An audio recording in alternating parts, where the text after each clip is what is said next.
Teacher भी जाओ। उन्होंने 18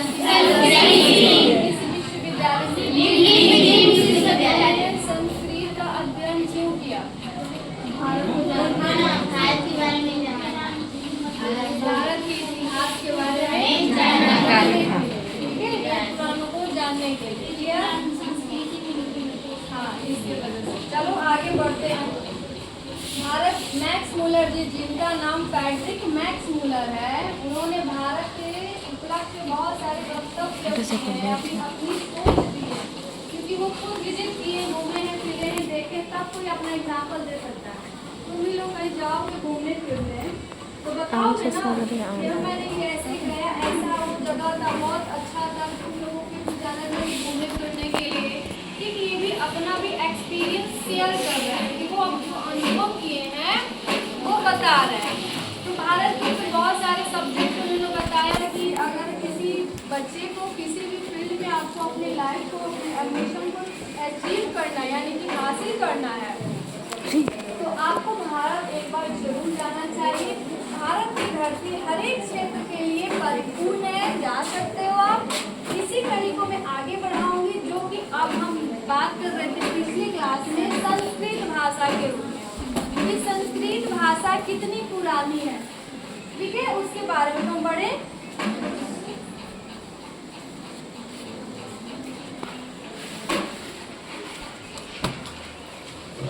अब आप ही अंदाजा लगाइए कि संस्कृत, ग्रीक और लैटिन इन तीनों भाषाओं के एक सामान्य मूल उद्गम, इन तीनों जो भाषा है, जो मेन भाषा है, भी पुरानी है, इसलिए लिया गया तीनों भाषाओं के एक सामान्य मूल उद्गम, यानी कहाँ से इसका स्रोत है, शुरुआत कहाँ से हुई है। उद्गम स्रोत तक पहुँचने के लिए हमें कितना पीछे हटना होगा। बात तो सही है। कोई भी सामान बनाना, मानो कोई सब्जी नहीं होगा, हम बना रहे हैं, हमको हमारे थाल में परोसा गया सब्जी, हमको अच्छी लगी, लेकिन ये सब्जी बनी कैसे है? तो पहले बैक जाओगे ना, पीछे जाओगे कि मेरी मम्मी ने इस सब्जी को बनाने के लिए कौन कौन सी सामग्री का इस्तेमाल किया है, क्या क्या मसाले यूज किए, कैसे बनाया है, तब जाके ऐसी सब्जी आई। ठीक वैसे ही संस्कृत, ग्रीक, लैटिन जो तीन लैंग्वेज है, इसका उद्गम स्रोत कैसे, इसको जानने के लिए हमको बैक जाना होगा, देखना होगा, इतिहास के पन्नों को उलटना होगा। विभिन्न विद्वानों ने अपने अपने जो मंतव्य दिए अलग अलग बुक्स में, उनके द्वारा बुक्स को पढ़ना होगा, वहाँ से साक्ष्य को उपलब्ध करना होगा कि कौन सी भाषा कितनी पुरानी, और कैसे हम बताएं कि सबसे पहले फर्स्ट नंबर पे कौन है, सेकंड कौन है, थर्ड कौन है। ये हम तभी जान सकते जब हम पीछे जाएंगे। क्लियर? पीछे हटना होगा। इस प्रकार हम उस सम्मेलन स्थल पर पहुंच जाएंगे जहां से वो मिलती है, जहां से हिंदू, ग्रीक, यूनानी आदि शक्तिशाली जातियां एक दूसरे से पृथक हुई थी। जहाँ से हम मिलन को पहुंचे, जब हम पीछे हटते हैं, जाते हैं देखने के लिए, उसका शोध करने के लिए, तब हम पाते हैं कि ये तीनों जो जातियाँ, हिंदू, ग्रीक और यूनानी, जो बड़े बहुत ही शक्तिशाली जातियाँ थी, मतलब बड़े ब्रॉड क्षेत्र में थी, तो एक दूसरे से पृथक हुई थी। यह भी उस सुदूर अतीत में भी वो हमारी आदि आर्य भाषा के ऐसे चट्टान के रूप में दिखाई देती है। जो भाषा प्रचलित थी, एक चट्टान बोलते कि अड़ी रह गई, नहीं, ये तीनों भाषा पुरानी, तो तीनों तीन भाषा बहुत पुरानी है, जिसका नाम है संस्कृत, ग्रीक और लैटिन। लोग मान रहे हैं कि पहले काल में आर्य जो लोग थे, वो लोग भी एक भाषा का चयन करते थे, जानते थे। आर्य एक लोग, एक जाति का नाम है। तो वो आर्य सर्च करके आए थे, बोले थे तो नहीं पढ़े थे। हाँ, वाह, कितने महान न ग्रेट बच्चा है, वाह। चलो, तो इस प्रकार हम उस सम्मेलन स्थल पर पहुंच जाएंगे जहां से हिंदू, ग्रीक, यूनानी आदि शक्तिशाली जातियां एक दूसरे से पृथक हुई, एक दूसरे से अलग हुई थी। और यह भी उस सुदूर, यानी कि जो सुदूर अतीत, यानी जो पीछे बीत चुका है, पुराना अतीत में भी वो हमारी आदि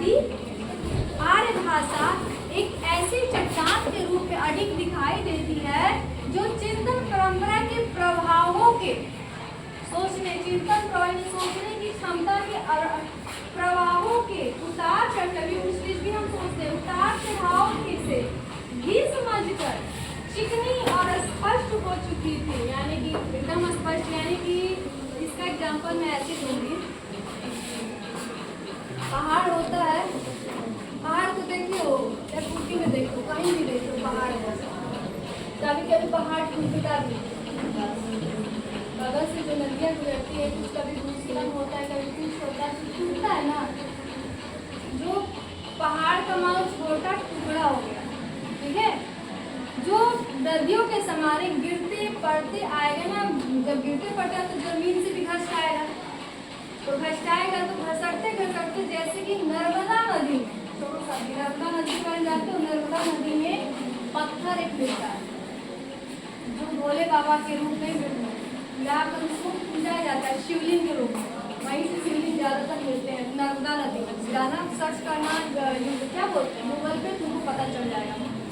तो जो पत्थर एकदम चिकना कैसे आ जाता है, कोई पत्थर चिकना होता है ना, कैसे हो जाता है, वो पहले बड़े आकार में होता है, न जाने कितने मीलों का सफर वो तय करके आया है, और गिरते लटकते पड़ते गिरते घसटाते आते वो उस रूप में आपको छोटे से रूप में दिखाई दे रहा है, वो एक दफा इतना बड़ा था, वो इस प्रकार घसटाए को चिकना हो गया। ठीक वैसे ही हमारी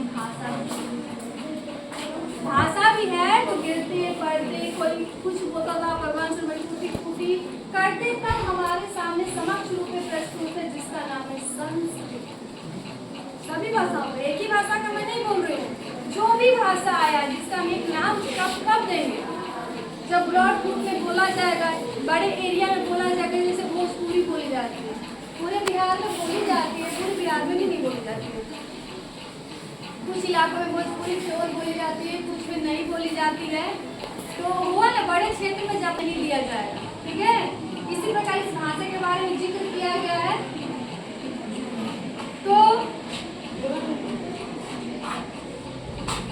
आगे बढ़े, हमें उस भाषा में प्रकृति और प्रत्यय के योग से बनी हुई असीम ग्रीक असीम ऐसी यौगिक क्रियाएं मिलती है। भाषा का सब एक रूप है जो मिलती है, जैसे मैं हूँ,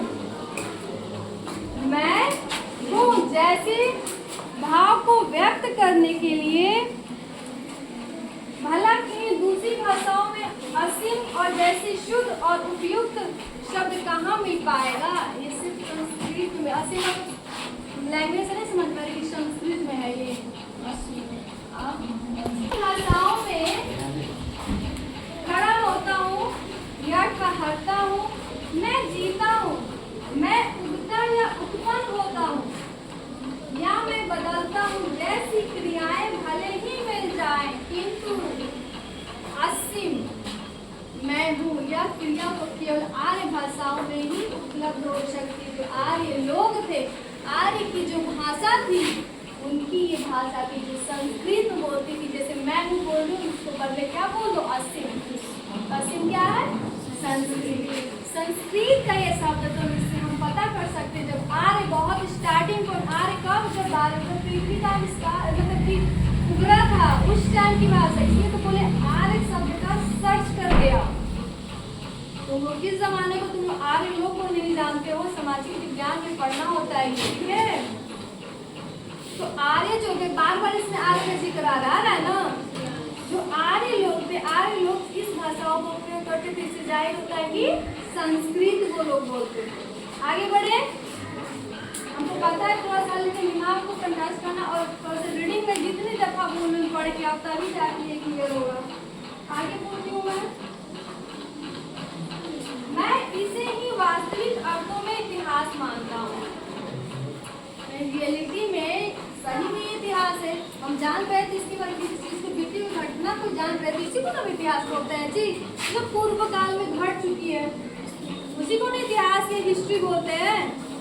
तो मैं इसे ही वास्तविक अर्थों में इतिहास मानता हूँ, और यह एक ऐसा इतिहास है जो राज्यों के दुराचारों, यानी कि जो अत्याचार हुए, ठीक है, दुराचारों और अनेक जातियों की क्रूरताओं की अपेक्षा कहीं अधिक ज्ञातव्य और पठनीय है। जानकारी भी मुझे मिलती है, ज्ञातव्य मुझे जानती हूँ, और पठनीय यानी पढ़ने योग्य भी है, यानी पढ़ने योग्य भी है। क्लियर? आगे बढ़े। एक भाषा बोलना, एक भाषा बोलना, एक यानी माँ के, हम देखो माँ के दूध पीने से बढ़कर एकात्मकता का परिचायक है, और भारत की पुरातन भाषा यानी कि संस्कृत सारभूत रूप से वही है, यानी पहले से वही, यानी सबसे प्राचीन भाषा संस्कृत है। संस्कृत को ही सिद्ध किया जा रहा है यहाँ पे कि कितनी वो पुरानी है। सारभूत रूप से वही है जो ग्रीक, लैटिन या एंग्लो सैक्सन भाषाएं हैं। यह एक ऐसा पाठ है जिसे हम भारतीय भाषा और साहित्य के अध्ययन के बिना कभी ना पढ़ पाते, और भारत यदि हमें इस एक पाठ के सिवा कुछ और भी ना पढ़ा पाता तो भी हम इससे इतना ही कुछ सीख जाते जितना दूसरी कोई भाषा में कभी नहीं सीख पाते। यानी संस्कृत के बारे में लोग मैक्स मुलर जी बोल रहे हैं, क्योंकि उसके पूर्णतः संस्कृत ही लोग बोलते हैं लगभग। ठीक है, आगे बढ़े। दिक्कत नहीं ना? चलो आगे बढ़ते हैं। संस्कृत भाषा और उसका साहित्य, संस्कृत भाषा हो गई, जैसे मेरा हिंदी भाषा है वैसे संस्कृत भाषा और उसका साहित्य, वैसे हिंदी भाषा और हिंदी साहित्य। हिंदी का क्या इतिहास रहा है, उसका साहित्य दर्पण। तो वैसे याद रहे कि यह साहित्य 3000 से भी अधिक लंबे काल तक फैला हुआ है, यानी कि संस्कृत भाषा 3000 से भी अधिक लंबे समय तक फैला हुआ है। जब इतनी गर्मी थी कि किसी काम में मन ही नहीं लग रहा था, तभी एक साध्य कक्षा में हमारे एक मास्टर, साध्य का मास्टर का नाम है डॉक्टर टी, इससे भी एक ऑब्जेक्टिव क्वेश्चन आया था ना, डॉक्टर टी से आया था ना ऑब्जेक्टिव। डॉक्टर टी ने बताया कि भारत में एक ऐसी भाषा बोली जाती है जो ग्रीक और लैटिन के ही क्यों जर्मन और रूसी के भी सर्वथा समान थी, इन भाषाओं के समान थे, जिसका नाम था संस्कृत। डॉक्टर टी ने भी बोला था।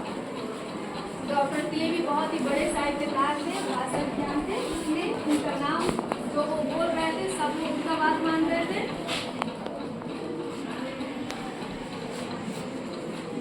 यह सुनकर पहले तो हम लोगों ने सोचा कि मास्टर साहब शायद आज हल्के फुल्के मूड में है, यानी कुछ लोग जब डॉक्टर पी अपनी कक्षा का संचालन कर रहे थे, बोल रहे थे ये सब चीज़, तो स्टूडेंट बोल रहे थे लग रहा है कि डॉक्टर पी आज थोड़े से हल्के फुल्के माइंड, यानी कि पढ़ाने वाले में उनका मन नहीं कर रहा है, इसलिए बोल रहा है ऐसी ऐसी बातें। ये मैं नहीं बोल रही हूँ, मैक्स मुलर जी को। ठीक है, सोचा कि मास्टर साहब शायद आज हल्के फुल्के मूड में हैं और कुछ मजाकिया बातें करें, कुछ मजाक कर रहे हैं, संस्कृत को कैसे छेड़ रहे हैं, जबकि संस्कृत से ये लोग का माना था कि संस्कृत पुरानी है, लेकिन हम लोग की भाषा से पुरानी नहीं है। किंतु मास्टर साहब ने ही तत्काल संस्कृत, ग्रीक और लैटिन के संख्यात्मक शब्द, सर्वनाम और समान धातु रूप श्याम पट पर लिख दिखाया, यानी कि उसमें जो कक्षा का संचालन चल रहा था उसमें मैक्स मुलर जी भी बैठे हुए थे, तभी हम डॉक्टर टी के बारे में बता रहे हैं, वैसे कोई बताया वही। तो जब ये बच्चे बोले कि हमसे मजाक कर रहे हैं सर जी मास्टर साहब डॉक्टर टी, उन्होंने तीनों देशों का जो तीनों भाषा है उनका सारा ग्रामर लिख दिया। तब बताए, अब बताओ। तो देखो आगे पढ़ते हैं। संख्यावाचक शब्द सर्वनाम और समान धातु श्याम पट यानी ब्लैक बोर्ड पर लिख दिखाए। अब तो हमारे सामने ऐसे तथ्य उपस्थित यानी कि सबूत उपस्थित था जिनके आगे नतमस्तक होना ही पड़ा, नहीं सबको झुकना ही पड़ा। नहीं, सच में वाकई में संस्कृत इन सभी भाषाओं की जब सबसे पुरानी है। क्लियर, आगे बढ़े। भारत के बारे बारे में एक प्रकार के सुनिश्चित ज्ञान को मैं अपने व्यापक तथा इतिहास के ज्ञान के लिए आवश्यक मानता हूँ। ठीक है, अब इतिहास के बारे में आ रहे हैं। कौन? गायत्री। अभी भाषा से रिलेटेड सब चीज खत्म हो गया, अब हम आ रहे हैं इतिहास से रिलेटेड। देखो क्या बता रहे हैं कि भारत के बारे में एक प्रकार के सुनिश्चित ज्ञान को मैं अपने व्यापक तथा इतिहास के ज्ञान के लिए आवश्यक मानता हूँ।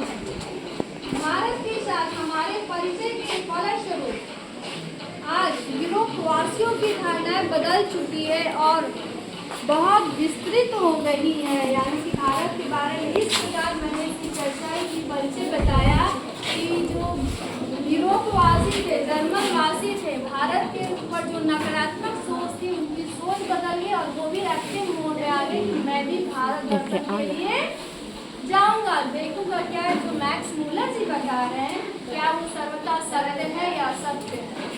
क्लियर? यानी कि वो मोटिवेट कर दिए। आगे बढ़े।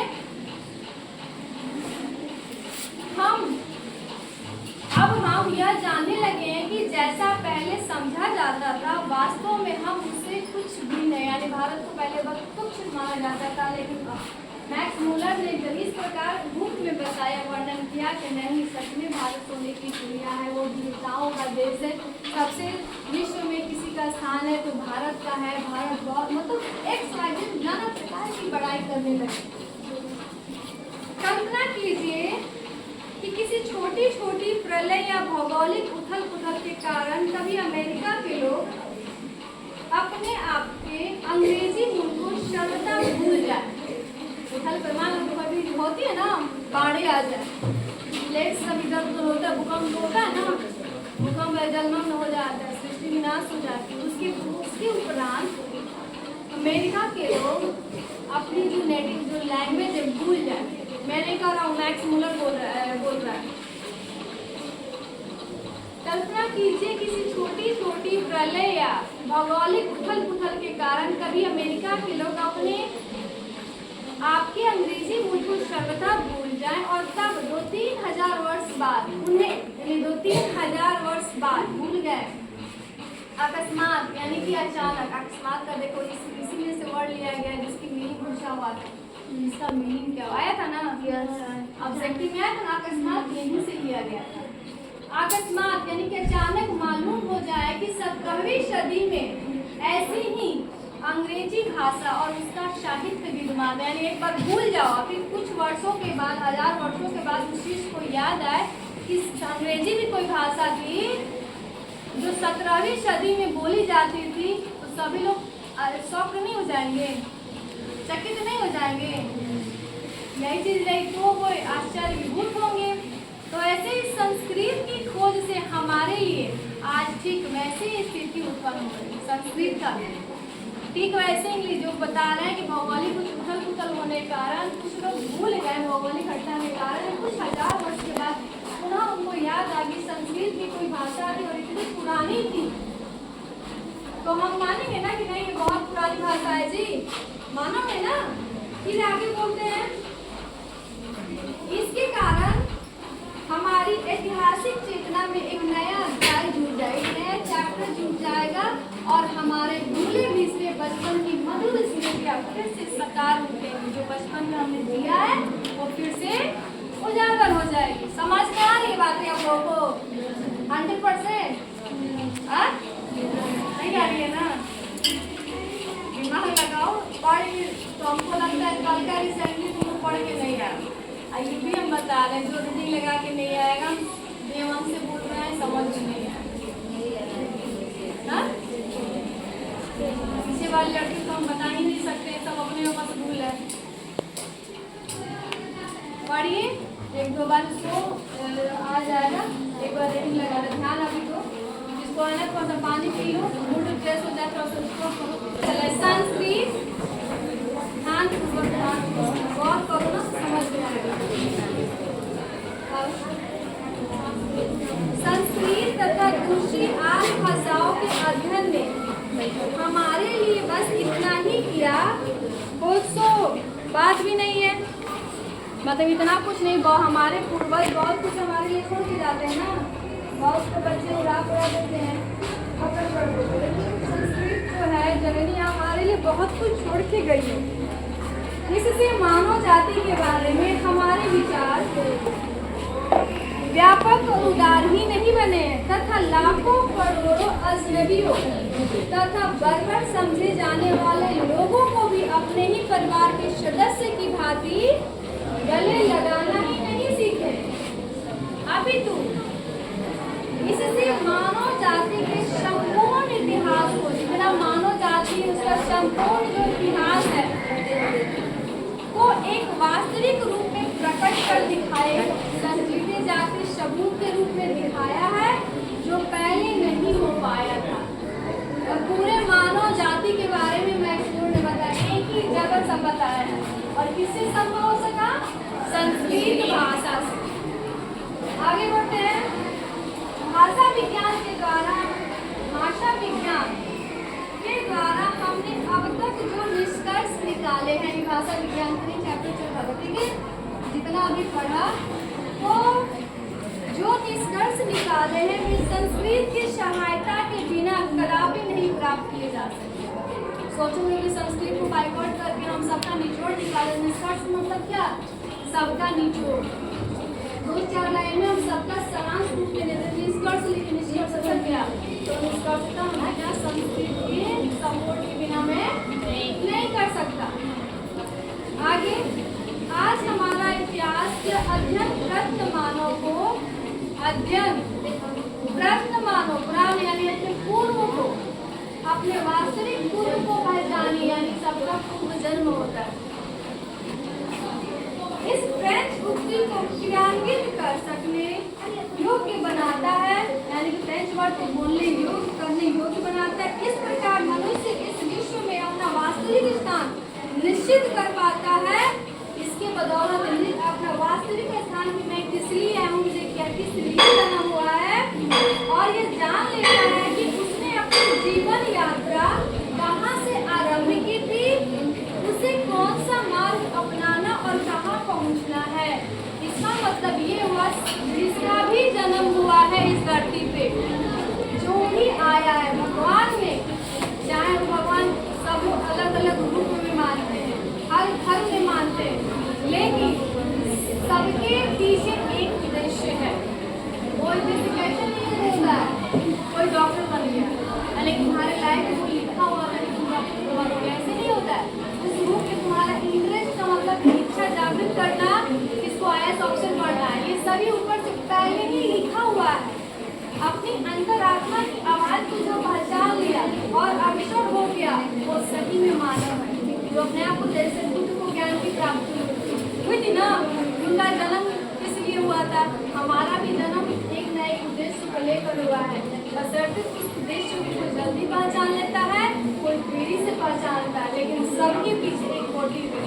विदाउट उद्देश्य किसी का जन्म इस धरती पे नहीं होता। ये वेद पुराणों में भी कहा गया, ये मैं नहीं बोलूँ। इसी के साथ यहाँ तक स्टॉप करें।